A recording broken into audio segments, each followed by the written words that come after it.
सबको जय यीशु यीशु सहाय praise the Lord. प्रार्थना परिवार फिर से आप सबों का आज की आराधना प्रार्थना में प्रभु यीशु मसीह के जीवित और सामर्थी नाम से हम सभी प्रार्थना परिवार के भाई बहन, साथ में हमारी अगुआ प्रभु की दासी सिस्टर एस्तर, प्रभु के दास भाई राज, आप सबों का हार्दिक स्वागत करते हैं, हार्दिक अभिनंदन करते हैं। तो आइए हम इस प्रार्थना में आगे बढ़ें। धन्यवाद। आइए हम परमेश्वर का धन्यवाद करेंगे। इस पल अपनी आंखों को बंद रखेंगे, हाथों को खुला छोड़ेंगे। पिता तेरा धन्यवाद करते हैं प्रभु, धन्यवाद करते हैं कि पिता इस वक्त हम तेरे बच्चे तेरे पास आते हैं प्रभु। तू जानता है पिता परमेश्वर हमारे जीवन को, हम तेरे बच्चे हैं, हम नादान हैं प्रभु, हमसे गलतियां हो जाती है प्रभु परमेश्वर। हे प्रभु तू हमें क्षमा करना, अपने लहू से धोना पिता, पवित्र करना पिता, ताकि आज के दिन में जो तू हमें आशीष देना चाहता है पिता, वो आशीष हम ले पाए पिता। हे प्रभु परमेश्वर ये बच्चे तेरे पास आए हैं प्रभु, बड़े प्यास के साथ, बड़े भूख के साथ पिता। तू अपने वचन में कहता है धन्य है जो भूखे और प्यासे हैं, मैं उनको तृप्त करूंगा। हाँ प्रभु आज ये बच्चे पिता परमेश्वर तेरे पास आए हैं प्रभु परमेश्वर, वचनों के लिए भूखे हैं पिता परमेश्वर, आपसे आशीष पाने को भूखे हैं पिता परमेश्वर। हे प्रभु इनके हर एक उन बातों को तेरे हाथों में समर्पित करते हैं प्रभु। हे पिता इनकी जैसे भूख है पिता परमेश्वर, उन भूख को मिटाइए प्रभु परमेश्वर, क्योंकि हम जानते हैं प्रभु यीशु नाम के अलावा और किसी नाम में उद्धार और मुक्ति नहीं है प्रभु। हम तेरी नाम की दुहाई देते हैं पिता, हम तुझको पुकारते हैं प्रभु परमेश्वर। आइए यीशु इस समय आइए, अपने बच्चों को स्पर्श कीजिए पिता परमेश्वर, अपने बच्चों को छुइए पिता परमेश्वर, अपने बच्चों को गले लगाइए प्रभु परमेश्वर। हे प्रभु ये बच्चे अपने आप को अकेला समझते हैं प्रभु, अपने दुखों में परेशानियों में पिता परमेश्वर ये थक गए हैं पिता, और अपने आप को तन्हा महसूस करते हैं प्रभु। हर एक उन बंधनों को यीशु के नाम से तू दूर कर पिता। इनके जीवन में जो भी ऐसी बंधनें पाई जाती पिता, यीशु के नाम से दूर कर प्रभु। हम तेरे बच्चे हैं पिता, तूने हमें रचा है, बनाया है पिता परमेश्वर। हमें दुखों के लिए नहीं प्रभु, अपनी महिमा के लिए बनाया है प्रभु। हमें पापों के लिए नहीं प्रभु, अपनी महिमा के लिए बनाया है प्रभु परमेश्वर। हमें अशांति के लिए नहीं पिता, अपने महिमा के लिए बनाया है प्रभु। देख तेरे बच्चे तेरी ओर निहार रहे पिता परमेश्वर, इनके जीवन में तू अपनी महिमा को प्रकट कर प्रभु परमेश्वर। इनके जीवन में तू अपनी महिमा को दे पिता। हे प्रभु तू तरस खा पिता, तू दया कर प्रभु परमेश्वर। हे पिता हम इस योग्य नहीं है पिता परमेश्वर, लेकिन तू योग्य है पिता, आशीषों के देने के योग्य है पिता। अपने बच्चों को अपनी उन आशीषों को दे पिता परमेश्वर, ताकि ये तेरे बच्चे पिता परमेश्वर स्वतंत्र महसूस करने पाए पिता। आपका धन्यवाद करते हैं पिता, इस प्रार्थना को, आराधना को, वचन उद्घोषणा को, अंतिम प्रार्थना को, हर चीज में आपकी उपस्थिति मांगते पिता। तेरे बगैर हम अधूरे हैं पिता। हर बातों को आपके हाथों में समर्पित करते हुए प्रार्थना यीशु के नाम से मांगते हैं। दया सुनिए और अनुग्रह से ग्रहण कीजिए।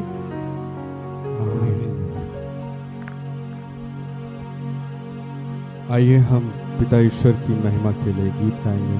हम जहाँ कहीं भी हैं इस समय हम एक मन एक आत्मा होकर धन्यवादी हृदय लेकर प्रभु की गीत गाकर उसको महिमा देंगे। आइए हम गीत गाएंगे।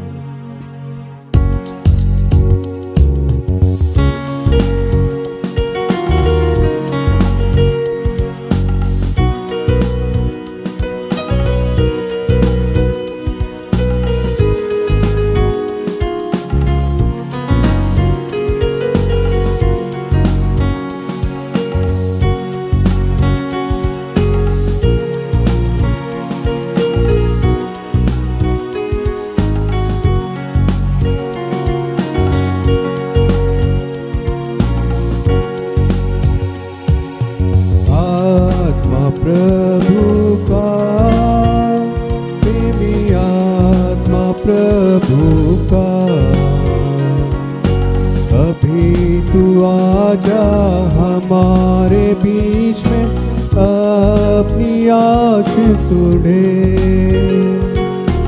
अभी तू आजा हमारे बीच में, अपनी आशीष सुने। आत्मा प्रभु का, प्रेमी आत्मा प्रभु का, अभी तू आजा हमारे बीच में, अपनी आशीष सुने। अभी तू आजा हमारे बीच में, अपनी आशीष सुने।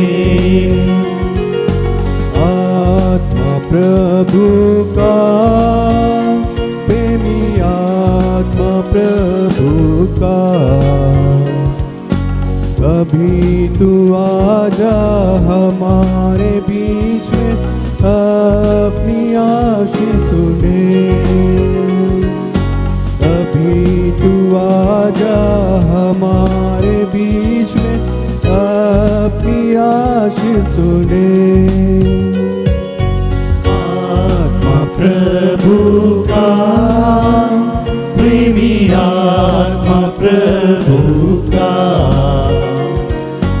अभी तू आजा हमारे बीच में, अपनी आशीष सुने। अभी तू आजा हमारे बीच में, अपनी आशीष सुने।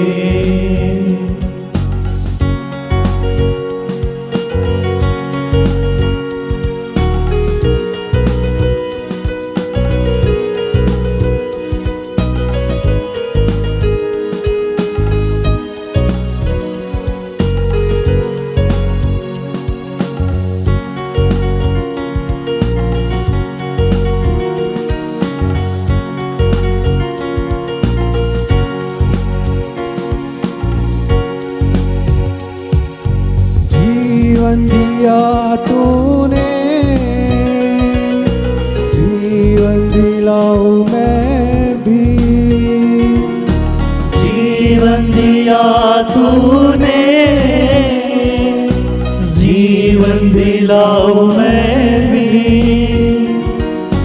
जीवन जल की नदियाँ मुझसे बह पाए जग में। जीवन जल की नदियाँ मुझसे बहने पाए जग में। आत्मा प्रभु का, प्रेमी आत्मा प्रभु का, अभी तू आजा हमारे बीच में, अपनी आशीष सुने। अभी तू आजा हमारे बीच में, अपनी आशीष सुने। अभी तू आजा हमारे बीच में, अपनी आशीष सुने।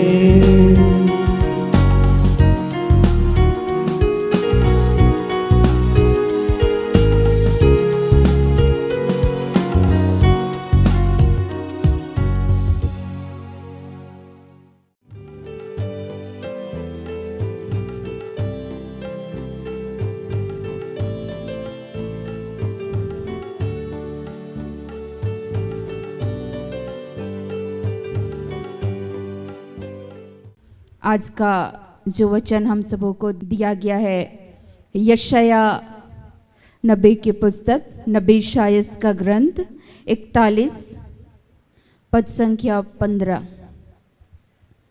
देख, मैंने तुझे छुरी वाले दावने का एक नया और चोखा यंत्र ठहराया है। तू पहाड़ों को दाव दाव कर सूक्ष्म धूल कर देगा और पहाड़ियों को तो भूसे के समान कर देगा। आज इस वचन के द्वारा प्रभु सर्वप्रथम ये कहना चाहते हैं कि हम सबों को एक चोखे यंत्र के रूप में प्रभु क्या करना चाहते हैं, तैयार करना चाहते हैं। जैसे आपके घर में कोई चाकू होगा, कोई छुरी होगा, कई बार उसका अगर हम लोग उसको तेज़ नहीं करेंगे तो कटिंग करने में अच्छा लगेगा? नहीं लगेगा। अच्छी तरीके से हम लोग सब्जी वगैरह कटिंग कर सके, इसके लिए समय समय पर उसको क्या करते हैं? तेज करते हैं।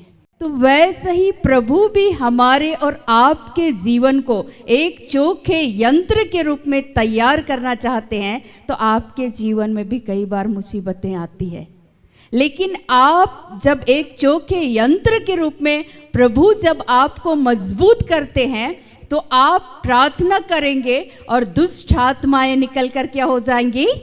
भाग जाएंगी।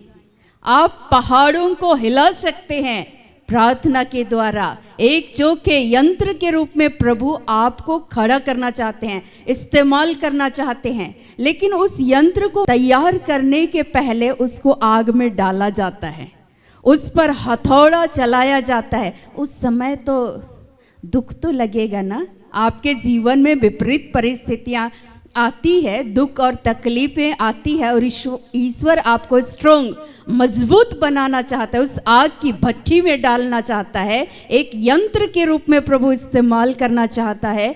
तो कई बार हमें बुरा लगता है। एक चिड़िया कई बार तुरंत ही उस अंडे में से एक चूजे के रूप में तैयार होता, तुरंत उड़ना नहीं सीखता है। कई बार उसका डायना ऐसे होता है तो इधर भी लगता है, इधर भी चोट लगता है, लेकिन वो उड़ना बंद नहीं करता है और उसकी माँ उन लोगों को सिखलाती है। तो हमारा भी पिता तो हम लोगों को उड़ना सिखाते हैं। हमारा भी पिता तो एक चोखे यंत्र के रूप में हमें और आपको तैयार करना चाहते हैं, ताकि हमारे जीवन में नाना प्रकार की मुसीबतें आए, दुख आए, तकलीफ आए, उस समय में हम एक चोखे यंत्र के रूप में स्ट्रांगली खड़े हो सके, मजबूती के साथ खड़े रह सके। और हमें भी प्रभु परों पर क्या करना चाहते हैं? उठाना चाहते हैं, उठाना चाहते हैं। उन समस्याओं से, उन मुश्किलों से, उन बाधाओं से हम प्रभु के नाम से उन मुश्किलों पर, उन दुखों पर, उन क्लेशों पर विजय को हासिल करना सिखाते हैं। और हमारे जीवन में प्रभु के सामर्थ्य से हम विजय को प्राप्त करते हैं। जैसे उदाहरण के लिए मैं बताना चाहूँगी, दाऊद, ईश्वर के द्वारा सामुएल नबी को जब भेजा गया कि जाओ वहाँ एक छोटा लड़का है, तुम उसका अभिषेक करना। उस समय में दाऊद के पिता यिशै अपने बड़े बेटों को भेजते हैं, लेकिन दाऊद को कभी नहीं सोचते हैं कि ये तो भेड़ बकरी चराता है, ये तो कद का छोटा है, ये तो सबसे छोटा बच्चा है, ये अभी इसका अभिषेक कैसे हो सकता है। लेकिन सामुएल को ईश्वर बोलते ना ना, ये नहीं है, तुम उसका रूप रंग मत देखना। और जब अंत में दाऊद आते हैं तो नबी सामुएल के द्वारा उनका अभिषेक होता है। और मैं बताऊं कि एक छोटा लड़का जो चरवाहा था, ईश्वर उसी को क्या किया? इस्तेमाल किया गोलियत को मार गिराने में। और उसके पास क्या था? नाले में से क्या लिया? पत्थर लिया, ढिलवांस था, और उसे गुलेल से उस गोलियत को मार गिराया प्रभु के सामर्थ्य के द्वारा। आज आपके पास प्रभु वही सामर्थ्य को देना चाहता है, वही चोखे यंत्र के। आपको ऐसा महसूस हो रहा है कि मैं उस योग्य नहीं हूँ, मैं उस लायक नहीं हूँ, मेरे से ये परिस्थितियाँ नहीं बदल सकती है, मैं इस समस्या से नहीं निकल सकता हूँ, मेरी ये बीमारी नहीं जा सकती है। लेकिन मसीह में मेरे भाइयों और बहनों, मैं आप सबों से ये कहना चाहूँगी कि परमेश्वर के सामर्थ्य के द्वारा ईश्वर आपको एक यंत्र के रूप में, एक चोखे यंत्र के रूप में प्रभु इस्तेमाल करना चाहता है। प्रभु मजबूती के साथ आपको खड़ा करना चाहता है। आपके दुआओं के द्वारा ही, मैंने बताया, अशुद्ध आत्माएं भाग जाएंगी। समसोन गधे के हड्डी के द्वारा कितने सारे लोगों को मार गिराए। समसोन के पास ईश्वरीय शक्ति था, ईश्वरीय सामर्थ्य था। जब हम लोग यीशु मसीह के जीवन को देखते हैं तो मरकुस 15:34 से लेकर 37 तक प्रभु का वचन इस तरह से लिखता है। यीशु ने उससे पूछा, तुम्हारे पास कितनी रोटियां हैं? उन्होंने कहा 7 और थोड़ी सी छोटी मछलियां। तब उसने लोगों को भूमि पर बैठने की आज्ञा दी और उन 7 रोटियों और मछलियों को लिया, धन्यवाद करके तोड़ा और अपने चेलों को देता गया और चेले लोगों को। यीशु के साथ भीड़ चलती थी और भीड़ चलती थी। एक बार की ये बातें हैं कि 3 दिनों से बहुत सारे लोग यीशु जहाँ जाते थे, जिस रास्ते से गुजरते रहते थे, यीशु के शिष्य भी साथ में रहा करते थे और भीड़ भी उसके पीछे पीछे चलती थी। उस समय में उन लोगों को भूख लगी तो यीशु बोलते हैं कि देखो, हमको इस भीड़ को देख करके वचन तो सुना है, लेकिन इनको भूख भी लगी होगी, ये रास्ते में यात्रा करते करते थक जाएंगे, तो इनको साथ में भोजन भी खिलाना चाहिए। और उस भीड़ से यीशु मसीह बोलते हैं अपने शिष्यों को कि पूछो कि तुम्हारे पास कितनी रोटियां हैं? वो लोग बोलते थे, इस जंगल में हम लोग कहाँ से इतनी रोटियां लाएंगे, चूँकि इनकी संख्या काफ़ी अधिक है। 5000 की बातें लिखी जाती है, लेकिन 5000 केवल पुरुषों की संख्या थी। पुरुषों के साथ स्त्रियां भी थी, बच्चे भी थे, उनकी संख्या और कितनी होंगी। लेकिन उस समय में यीशु मसीह बोलते हैं, जो तुम्हारे पास है उसको लेकर के आओ। और यीशु मसीह धन्यवाद करते हैं, तोड़ते हैं। वहाँ लिखता है कि 36 में, और उन 7 रोटियों और मछलियों को लिया, धन्यवाद करके तोड़ा। यीशु मसीह क्या किए? धन्यवाद दिए और उसको क्या किए? तोड़े। तो कई बार इस तोड़ने का क्या अर्थ है? कई बार यीशु मसीह हमारे जीवन को तोड़ते हैं, हम लोगों को मजबूत करने के लिए, हमें अपने महिमा के लिए प्रभु इस्तेमाल करना चाहते हैं। लेकिन जब यीशु तोड़ते हैं, उन क्षणों में हम टूटना नहीं चाहते हैं। शिष्य यहाँ पर चेले वार्तालाप कर रहे थे, कहाँ से लाएंगे इस जंगल में, कहाँ से इतने लोगों के लिए हम लोग भोजन लेकर के आएंगे? लेकिन जो है उसको लाओ। और यीशु धन्यवाद दिए। यीशु कई बार आपको एक चौके यंत्र के रूप में इस्तेमाल करना चाहते हैं। कई बार आप पर हथौड़े चलाए जाते हैं, उस हथौड़ा जब चलता है तो हम लोग भाग जाते हैं। हमारे जीवन में उस भट्टी में जब ईश्वर डालते हैं, तोड़ते हैं, हमारा शुद्ध करते हैं, हमारा परिष्कार करना चाहते हैं, उन समयों में हम लोग भाग जाते हैं। लेकिन भागना नहीं है, उसका सामना करना है। यीशु मसीह भागे नहीं, लेकिन उसका सामना किए। ईश्वर से प्रार्थना कर रहे थे, ईश्वर उसको तैयार कर रहे थे बचपन से। ईश्वर आज हमें तैयार करते हैं कि हम आने वाली विपरीत परिस्थितियों में हम लोग सामना कर सके और दुष्ट की जलती हुई उन तीरों को हम यीशु के नाम से बुझा सके। ईश्वर का वचन कहता है रोमियो 16:20 में, शांति का परमेश्वर शैतान को शीघ्र तुम्हारे पांव तले कुचल डालेगा। उसको कुचलने के लिए आपके पास ईश्वर पर, यीशु मसीह पर विश्वास करना होगा। लेकिन हमारे जीवन में विपरीत परिस्थितियां आती है, प्रभु तैयार करना चाहते हैं। मैं बताई कि हम लोग क्या हो जाते हैं? भाग जाते हैं।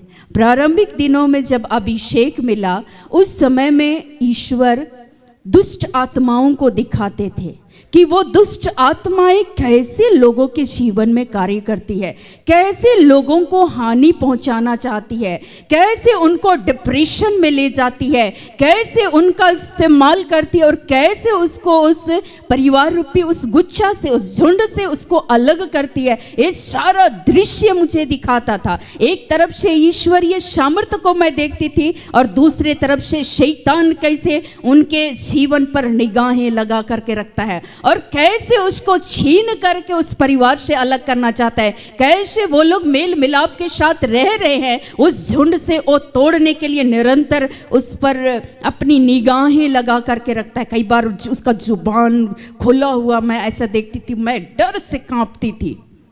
मैं प्रार्थना करती थी और मेरा पूरा बदन हाथ कांपता था और मैं बोलती थी, ना प्रभु, मेरे से ये नहीं होगा, मैं नहीं कर पाऊंगी। ये दृश्य को जो मैं देख रही हूं, प्रभु मैं डर जा रही हूं, मैं कैसे करूंगी। कई बार खुले आंखों से वो दिखाया जाता था। उस समय में ईश्वर मुझे तैयार कर रहा था कि आने वाले समय में इस तरह के लोग आएंगे। उस समय में तुमको एक यंत्र के रूप में मैं तैयार करना चाह रहा हूं, ताकि तुम ईश्वरीय नाम से, यीशु के नाम से ईश्वर पर विश्वास करते हुए इन तमाम शक्तियों पर तुम जय को प्राप्त कर सको। और मैं बोलती थी, प्रभु आपके शक्ति और सामर्थ्य के बगैर नहीं हो सकता है। प्रभु मुझे तोड़ रहे थे, प्रभु मुझे सिखा रहे थे, और ईश्वर उस समय में अपने ऊपर विश्वास करने के लिए सिखला रहे थे, बतला रहे थे। मैं बोली कि प्रभु ठीक है, आपको अपने राज्य के लिए इस्तेमाल करना है, इस दृश्य को दिखाना है, तो मुझे स्ट्रॉन्ग कीजिए, मुझे मजबूत कीजिए, इस भय की आत्मा को क्या कीजिए, मुझसे दूर कीजिए। प्रभु भी अपने वचन के द्वारा, अपने शक्ति, अपने सामर्थ्य के द्वारा हमें स्ट्रॉन्ग करना चाहते हैं, मजबूत करना चाहते हैं। तो आप डरे नहीं, आप परेशान नहीं हो। उस समय में इस्राएली लोग भी डरे हुए थे, इसीलिए उस समय में ईश्वर यशायाह नबी के द्वारा बोलते हैं कि डरना नहीं। ईश्वर की दृष्टि में इस्राएली प्रजा चुनी हुई जाती थी, और वे लोग जब बेबीलोन की उस बंदवाई में चले गए थे, उस गुलामी में चले गए थे, वहां से ईश्वर निकालता है, अपने लोगों को स्वतंत्र करता है। और उसी समय की ये बातें लिखी गई है। बोलते हैं कि उनको देखो, तुम डरना नहीं, मैं तुमको एक चौके यंत्र के रूप में मैं तुमको तैयार करना चाहता हूँ, इस्तेमाल करना चाहता हूँ। तो आज आप चाहते हैं कि प्रभु आपको इस्तेमाल करे, तो प्रभु आपको विपरीत परिस्थितियों में डालते हैं, तो आप भागे नहीं। प्रभु के नाम से, प्रभु की शक्ति, प्रभु के आत्मा को मांगे, ताकि आप प्रभु की आत्मा से परिपूर्ण होकर आप भी उन हथियारों को, उन तमाम शैतान की युक्तियों को यीशु के नाम से क्या कर सके, तोड़ सके। लेकिन उससे पहले प्रभु हमें तोड़ता है, आपको तोड़ता है, हमें तैयार करना चाहता है। लेकिन उस समय में आपको और हम सबों को हमेशा ही क्या करना है, तैयार रहना है। आप सभी तैयार हैं? प्रभु जब आपको तैयार कर रहे हैं, तो आपको भी ये कहना होगा कि प्रभु मैं तैयार हूँ, मुझे इस्तेमाल कीजिए। आज सबसे पहले आपको तैयार रहना होगा। आप ही खुद कमज़ोर हो जाएंगे तो आपके द्वारा ईश्वर कैसे आपके घर परिवार में कार्य करेंगे। प्रभु तो आपको परिवार में चुने हुए हैं, तो अपने आप को तुच्छ नहीं समझना। आपको घर में, परिवार में, समुदाय में, कहीं पर भी प्रभु इस्तेमाल करना चाहते हैं। तो इससे पहले प्रभु आपको क्या करते हैं, तैयार करते हैं। तो आपको डरना और परेशान नहीं होना है, घबराना नहीं है। ईश्वर बोल रहे हैं कि तू पहाड़ों को दांव दांव कर सूक्ष्म धूल कर देगा, पहाड़ियों को तो भूसे के समान कर देगा। जितनी भी विपरीत परिस्थितियां हैं, वो परिस्थितियां क्या हो जाएंगी, बदल जाएंगी। राजा हेरोद यीशु मसीह को मारना चाहता था, लेकिन उस समय में स्वर्गदूत, चूंकि यीशु को एक यंत्र के रूप में प्रभु ने तैयार करके पूरे मानव जाति के उद्धार और मुक्ति के लिए एक उद्धारकर्ता के रूप में उस गौशाले में प्रभु ने भेजा था, ईश्वर ने भेजा था। एक मुक्तिदाता बनकर उस गौशाले में प्रभु ने वहाँ उनको जन्म देने के लिए वहाँ पर मरियम का इस्तेमाल किया, और कहाँ, उस गौशाले का वो चुनाव करते हैं। लेकिन जैसे ही राजा हेरोद को पता चलता है, वो ढूंढता है, बोलता है जाओ पता लगाओ, और इसको क्या करना चाहता है, मारना चाहता है। लेकिन उसी समय स्वर्गदूत उनको बतलाता है, और माता मरियम और उसके पिता उसको लेकर के चले जाते हैं। और जब हेरोद राजा मर जाता है, तब वे लोग पुनः वापस आते हैं।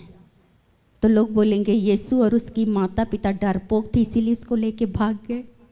भागे नहीं, उस सिचुएशन में ईश्वर का आत्मा उनको गाइड कर रहा था, अपनी सुरक्षा को दे रहा था, ताकि वो एक व्यक्ति के द्वारा नहीं, एक व्यक्ति के लिए नहीं, पूरे जगत के लिए ईश्वर ने एक उद्धारकर्ता के रूप में उसको भेजे हुए थे। तो ईश्वर उनको अपनी सुरक्षा दे रहे थे, अपने एक यंत्र के रूप में प्रभु तैयार कर रहे थे उस नन्हे बालक को, उस बचपन से। इसीलिए लिखता है कि वो मनुष्य और ईश्वर के दृष्टिकोण में, दोनों की अनुग्रह में, परमेश्वर की अनुग्रह में वो उस डील डॉल में आगे बढ़ता गया। यीशु मसीह एक यंत्र के रूप में प्रभु उसको तैयार कर रहे थे और पूरे मानव जाति के उद्धार के लिए परमेश्वर ने उसको कैसे इस्तेमाल किया। आप उलट कर देखिए वचन को। आज प्रभु आपको और हमें इस्तेमाल करना चाहते हैं। यीशु के जीवन में विपरीत परिस्थितियां नहीं आई ना, लेकिन यीशु वहाँ पर स्थिर रहे। यीशु को लोग भला बुरा नहीं बोल रहे थे। यीशु की लोग निंदा नहीं कर रहे थे, कर रहे थे, लेकिन यीशु मसीह वहाँ से भाग नहीं रहे थे। कई बार उनकी बातों को अनसुना कर देते थे और सिर्फ वो सुनते थे ईश्वर की, चूंकि ईश्वर जिस उद्देश्य के तहत उसको एक यंत्र के रूप में भेजे थे पूरे संसार के लिए, एक मुक्तिदाता बनकर समस्त संसार के लोग, जो लोग यीशु पर विश्वास करेंगे वे जय को प्राप्त करेंगे, वे शैतान की तमाम शक्तियों पर वे जय को प्राप्त करेंगे और अनंत जीवन को, ईश्वर के राज्य को वे सारे लोग जाएंगे। प्रभु ऐसे तैयार करते हैं। तो आज आप सदा ही तत्पर रहें, तैयार रहें, प्रभु को अपने जीवन में कार्य करने दे। यीशु ने ईश्वर की बातों को सुना, हमेशा पिता की बातों को सुना, पिता की ओर दृष्टि लगाए और कभी भी हारे नहीं। ईश्वर पिता ने यीशु मसीह को विजय दिलाया और आज हम यीशु मसीह पर विश्वास करते हैं। हम उनके बेटे और बेटे हैं, हम विजयी परमेश्वर के संतान हैं। तो हम भी इस संसार में हारने के लिए तो पैदा नहीं हुए हैं, चाहे मुसीबतें जो भी हो, लेकिन हम यीशु के नाम से जय को प्राप्त कर सकते हैं। हम जयवंत पिता के पुत्र हैं, पुत्रियां हैं। तो आज ईश्वर एक यंत्र के रूप में हमें और आपको खड़ा करना चाहता है। तो आज आप तत्पर रहें, तैयार रहें। पुनः मैं आप सबों का धन्यवाद करती हूँ कि ईश्वर आज के इन एक एक वचनों के द्वारा हम सबों को बहुतायत की आशीष, अनुग्रह और कृपा प्रदान करे। आमीन।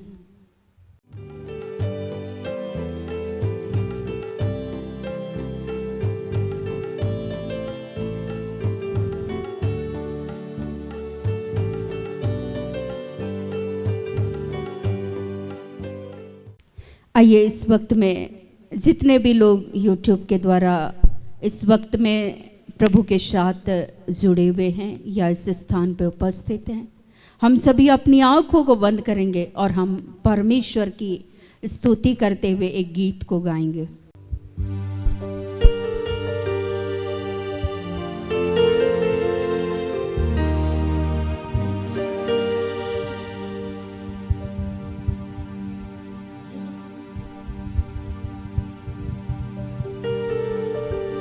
यहोवा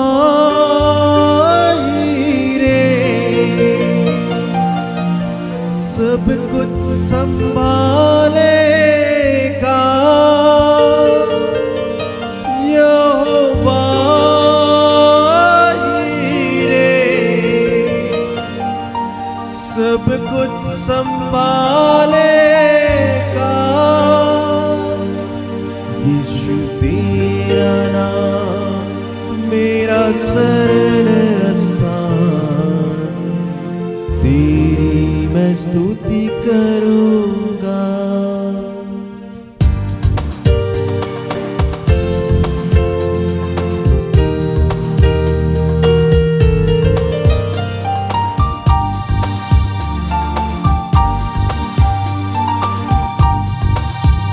यीशु तेरा नाम मेरा शरण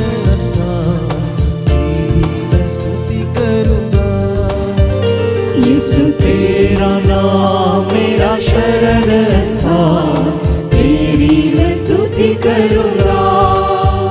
यीशु तेरा नाम मेरा शरण स्थान, तेरी मैं स्तुति करूंगा। यीशु तेरा नाम मेरा शरण स्थान, तेरी मैं स्तुति करूंगा। स्तुति करूंगा, करूंगा तेरी स्तुति करूंगा। यीशु तेरा नाम मेरा शरण स्थान, तेरी मैं स्तुति करूंगा। यीशु तेरा नाम मेरा शरण स्थान, तेरी मैं स्तुति करूंगा।